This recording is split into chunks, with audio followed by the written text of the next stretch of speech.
So today, she would like to share a little bit with you about Coburn United Methodist Church and the history of it. Miss Iris? Heritage Sunday happens to hit on the same Sunday as Pentecost, as you've already heard.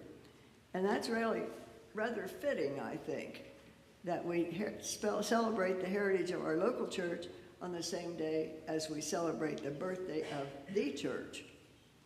On Heritage Sunday, we like to sing some Wesley hymns. The first hymn we did today was, well, it wasn't the very first one, but it's the first hymn we sang, "Oh, for a Thousand Tongues to Sing." Now that's in the hymn book on numbers 57 and 58. It was written by Charles Wesley, and there are 17 verses in the book, but we only sang 4 or 5 today. And the closing hymn will be "Love Divine," and that's a Wesley hymn also. I like to think our history of the church is a story about people who have worshiped together for almost 200 years. And Pastor Mark received a questionnaire from a conference about Coburn history for the archives of the Ohio United Methodist Local Church History Report. And the first question was the founding date. Well, that was easy. It was December 25th, 1828. And that's interesting, December 25th, Christmas Day, that they did this. And Methodism in America dates to the Christmas Conference in Baltimore in 1784. The Methodist Episcopal Church was founded at that time. And then as the population moved westward, so did the church. The first Methodist church in Zanesville, this was Methodist Episcopal Church in Zanesville. It was in the Zanesville area. It was actually in Putnam, and Putnam was not a part of Zanesville at that time. This was in 1804. And then the second one was the Second Street Methodist Episcopal Church in 1808, and it was in Zanesville.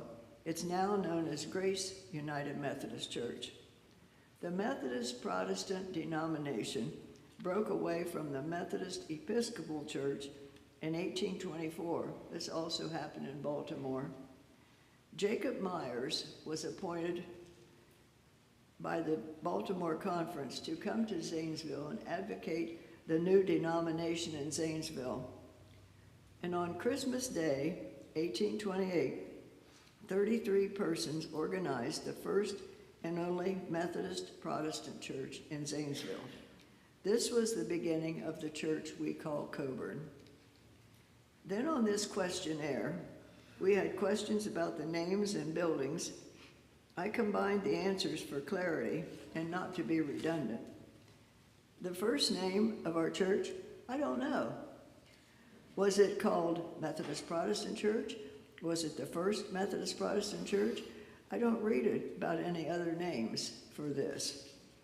If some of you know, why let me know. At first, the congregation met in homes. And then a brick structure was built on South Street in the 1830s. And the basement was a warehouse in the flatboat trade. And next was a frame building at the corner of Elberon and Underwood. And the boys playing in the streets were so noisy that they decided they need to make a move to a quieter area of town, and they moved to Beaumont Street.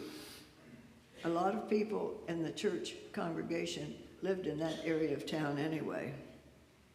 A temporary move to Trinity Church was made while Beaumont building was being built. The Beaumont Street Church, 1865 and 1866, turned out not to be such a good location. It was subject to flooding, and soon they outgrew the building anyway. It seemed to be called the Beaumont Street Methodist Episcopal Church, or Methodist Protestant Church, excuse me. The next move was to West Main Street. It was built cooperatively with the conference to be used as a conference building and meeting place. The first service of the Conference Memorial Methodist Protestant Church was August 29, 1909, And if you drive by that church building over on West Main Street now, you can read that on the cornerstone. Then, with the merger of the Methodist Episcopal Church, the Methodist Episcopal Church South, and the Methodist Protestant Church, the name was changed to Coburn Methodist Church. New name, same location.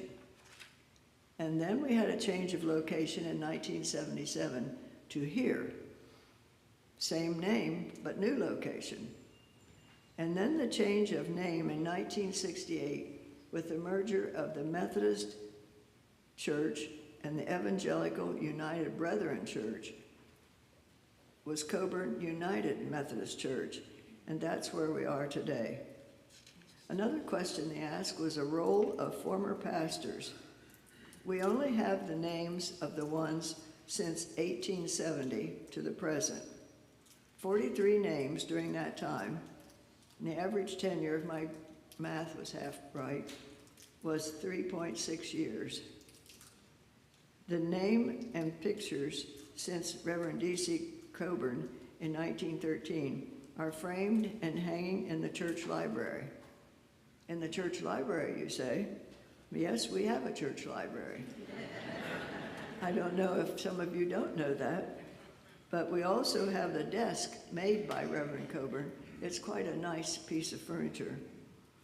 Yvonne Jackson assembled and framed these pictures, and they were updated by Laura Davis before our West Wilson Center celebration in, when was that? May? June? What is this? March. Upcoming events it asked for. Well, that was one of them. It was upcoming at the time when we wrote the piece. The 30th year anniversary of the Wilson Center was in 2006 because it was built in 1996. The next anniversary that we need to celebrate is in 2027, would be the 50th anniversary of this building, of this main building that's been added onto twice, on north end and the south end. And then in 2028, we have an anniversary coming up, the 200th year, or the 200th anniversary of this congregation. Let's keep on being the church. Okay.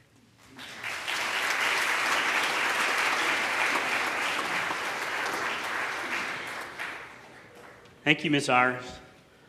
I was just listening to her rattle off all of those different denominations that we've been over the years, the Methodist Protestant, the Episcopal Protestant, the Protestant Protestant, and whatever else that she named off. And it just goes to remind me that I don't really care what we call ourselves.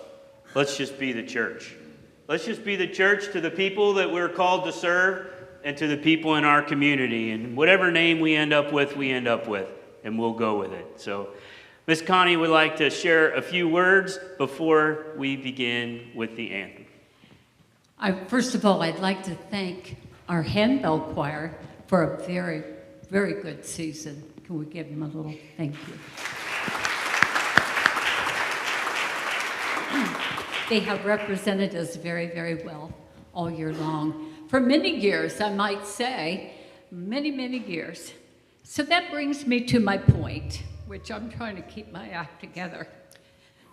A young lady started playing handbells about 50 years ago. And she and her husband, Greg, are getting ready to move to Colorado. And we have had them for a number of years. That's Julie Klossman. She did our play that we had, this Last Supper. She was the head of that. She's been in charge of a lot of things, a lot of dinners, and so on and so forth. So she's going to play with us this morning. Julie, we have a charge for you. And that is when you get to Colorado, we want to hear all good reports on your handbell choir that you will have established. And God will give you a lot of encouragement there. Let us know, because we want to pray for you all the way back here in Ohio. Don't forget about us when it gets real cold, Julie.